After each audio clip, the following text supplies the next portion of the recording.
Ah, yes, Peter Pan, a true Disney classic. Who hasn't dreamed of flying through the lovely London skies with the boy who never grows, soaring their way to the second star to the right and arriving at the wondrous shores of Neverland? Who could forget such classic characters like Tinkerbell, Peter, Wendy, Tinkerbell, Captain Hook, the Crocodile, Tinkerbell, the Lost Boys, Tinkerbell. Watch as the characters explore this magical island and discover the mermaids, the pixies, the racially insensitive caricatures, the fursuits, I guess, the murder, the bombs, Yeah, I didn't watch Peter Pan growing up.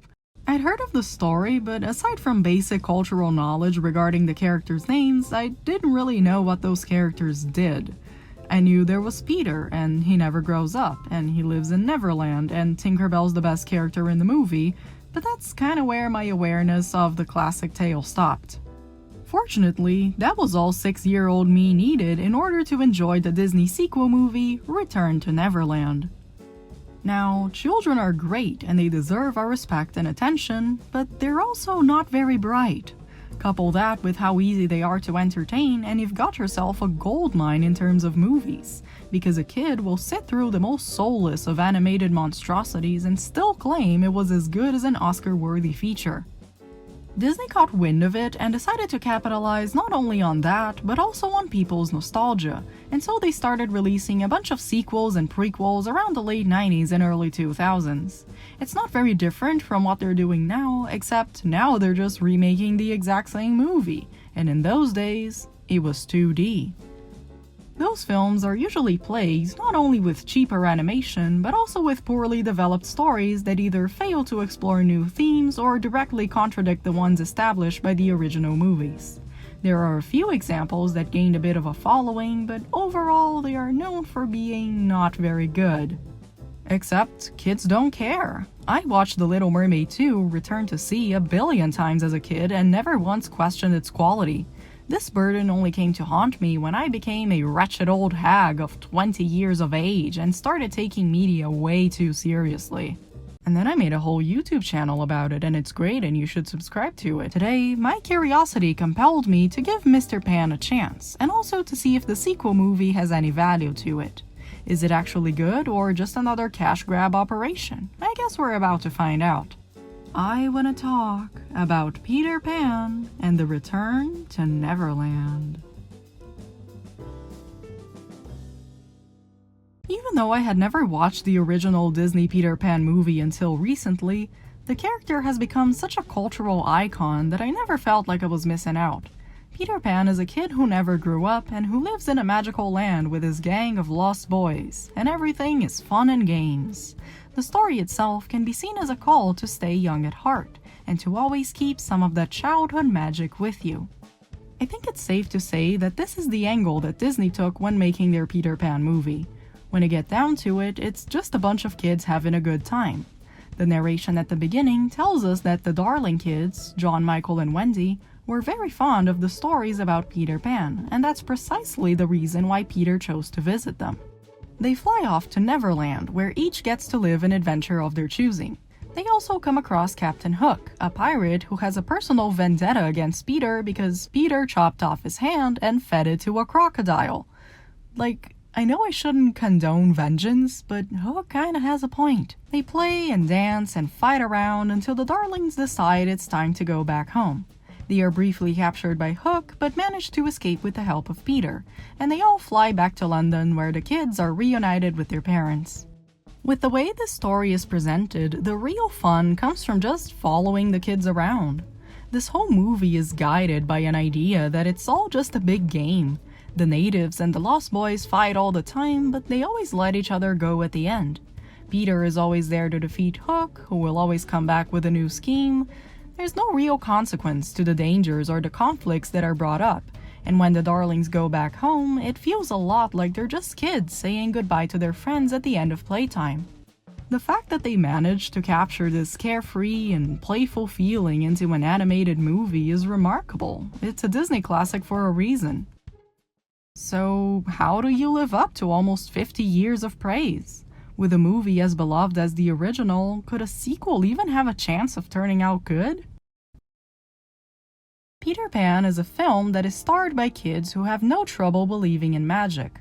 For the sequel, they went with Wendys Kids, which is an idea that had been established by the original novel that inspired the Disney motion pictures. Wendy tells her children stories about Peter Pan, much like she used to do with her younger brothers. But while her son Danny has an easy time believing in them, her daughter Jane seems to have left childhood behind altogether and doesn't find joy in them anymore. This is mostly a coping mechanism she picked up by living through times of hardship, specifically the war. Jane is mistaken for Wendy and is kidnapped by Captain Hook, who wants to use her as bait for catching Peter. Hook's plan fails as the Eternal Boy rescues Jane, but now she's stuck in Neverland. The only way back home is by flying, and she can't do that because she lacks the sense of childhood wonder that allows pixie dust to work. She has forced herself to grow up so fast she no longer knows how to give in to fun and fantasy. In an outburst of rage, Jane claims not to believe in fairies. Which, like, the sheer audacity? Tinkerbell's right there, girl, what do you mean? Because of this, Tinkerbell might die. The only way to prevent this is by getting Jane to trust magic again, so Peter and the boys try to show her all the good stuff that Neverland has to offer. Hook tries to trick Jane into helping him, and it looks like she's going to cave in, but she has a change of heart and accepts her place as the first lost girl. Still, Hook ends up getting his way and kidnapping Peter. Jane finds the strength to believe in magic once more, saves Tinkerbell, and helps Peter escape, returning home with a heart full of wonder. Comparing the sequel to the original movie, you can see that they have very different vibes. Peter Pan is all about having a fun playtime and staying young at heart, but no one really had to learn this lesson in the film. All of the kids were already filled with imagination, and Neverland was just the place they went to let it shine. But the sequel takes this very message and attempts to make it transformative. In her process of survival, Jane had to reject all of the things that Neverland stood for, and now she has to learn their true value. The figure of Wendy in the original movie is a little ambivalent. She's supposed to be a little girl since she sleeps in the nursery with her brothers, but her animation and voice acting are very proper and distinguished. Peter claims that she can be a mother for the Lost Boys, and she doesn't argue against it. Her definition of a mother is someone who watches over you and tells you stories, and that's something she's been doing to her brothers ever since the start of the film. She's the character who comes the closest to having an arc. The movie starts with her father saying she's gotten too old for silly stories and threatens to put her in a different room. When she meets Peter, she's worried that this will be her last chance of visiting Neverland, because she'll have to grow up soon. By the end of the film, the dad had changed his mind off screen, and Wendy can keep on sleeping in the nursery. In other words, the moral here is that Wendy was fine with being a kid, and continues to be fine with that. This is part of the main argument of the Peter Pan story. One must always strive to remain a kid on the inside. Wendy never had any issues with it and wasn't really prevented from doing so. The sequel, on the other hand, explores what happens when a child is forced to grow up before their time, and whether it's even possible for them to recover the fun spirit they have lost. Jane is the product of circumstances that are both unfortunate and traumatic. She stepped into a caretaker role once her father left for the army, and she became so focused on what was practical and useful that she declared childhood itself had no purpose at all. Wendy tried her best to keep her kids from growing up too fast, but Jane became resentful of her because of that, and thinks that sheltering her younger brother from the harsh realities of the world won't do him any good either. Neverland, an island that is initially presented as any kid's dream, is the last place that Jane wants to visit, because all it does is keep her away from the family she has sworn to protect. Her rejection of it is even harmful to the magic of the land, as if the mere refusal of childhood is enough to slowly destroy it. As the boys try to show her Neverland's wonders, Jane gradually starts to give in. When Hook captures Peter, she sinks to a new low, and understands that the only way out of her misery is to allow herself to believe in magic. This is what brings Tink back to life, and it's how she is able to rescue her friends. Once she returns home, she seems to have made peace with her inner child and carries on her mother's tradition of telling Peter Pan stories.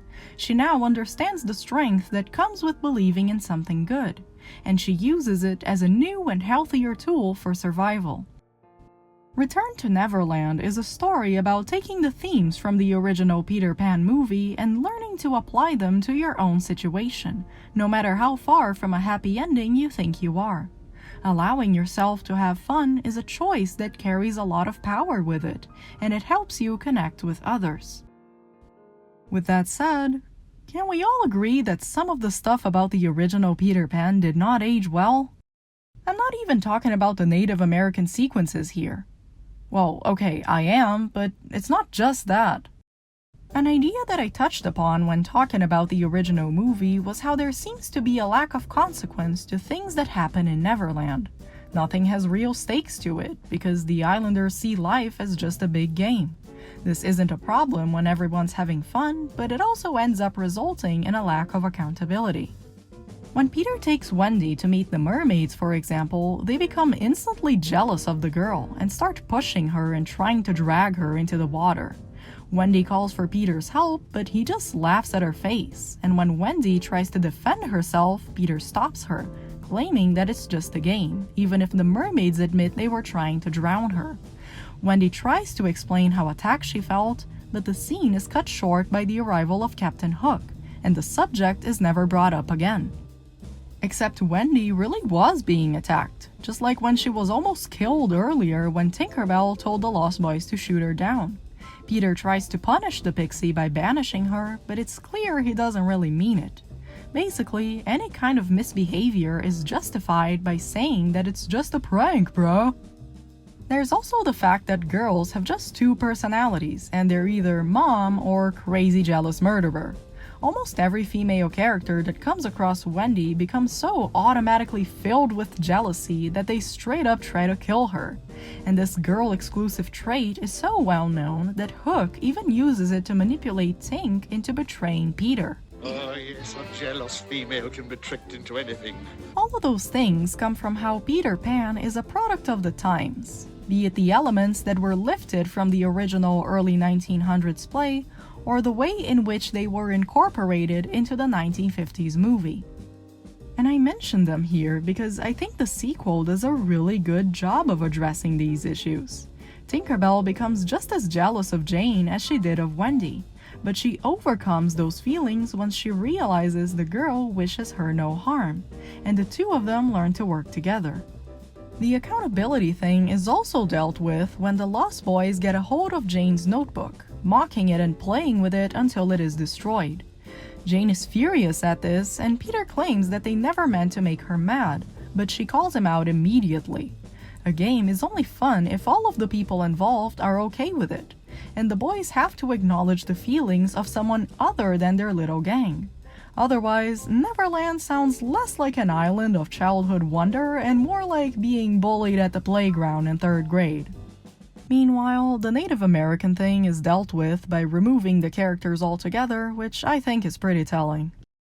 I'm not saying that those facts automatically make the sequel better, but I think it's nice that they address some of the things that could be seen as harmful in the original movie.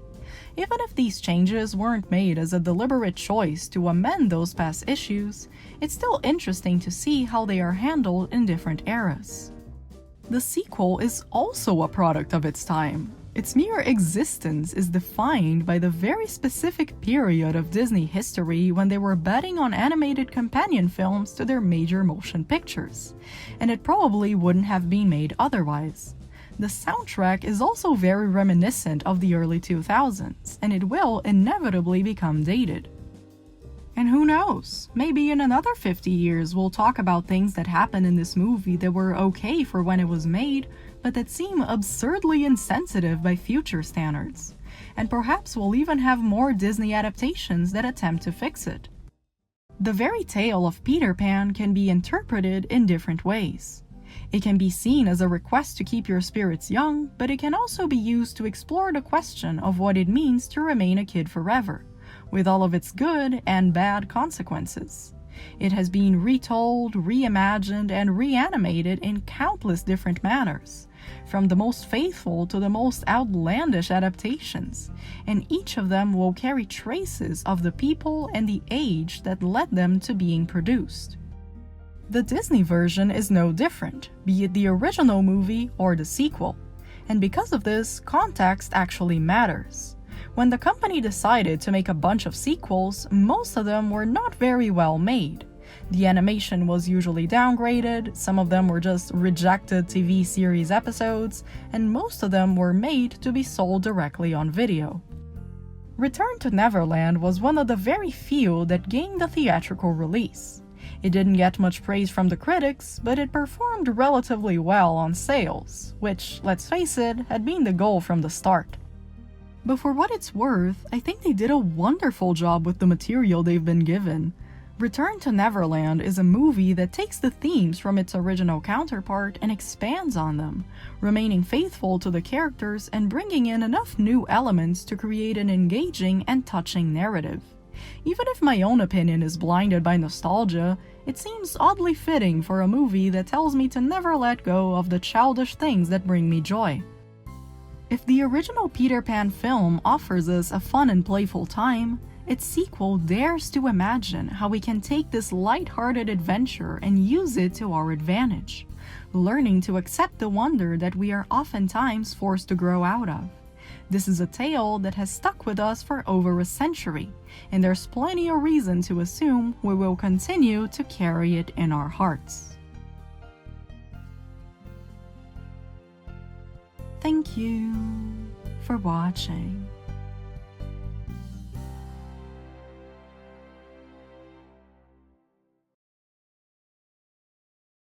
Well, hello there. It was very nice of you to watch this video. If you have enjoyed the video, you can do those cool things such as clicking the like button, subscribing to the channel, and clicking the notification bell too. You can also follow me on Twitter and share this video with your friends. If you really like what I do, you should consider supporting me on Patreon. I have linked it down in the description and I highly recommend you check it out. Feel free to leave a comment down below, especially if it is about how much you love Peter Pan, be it the original or the sequel. Thank you so much for watching, and I'll see you on my next video. Bye! I really love Jane. There's this bit where the city is being bombed and her reactions just... Oh my gosh! It's a bomb, girl! You're allowed to scream.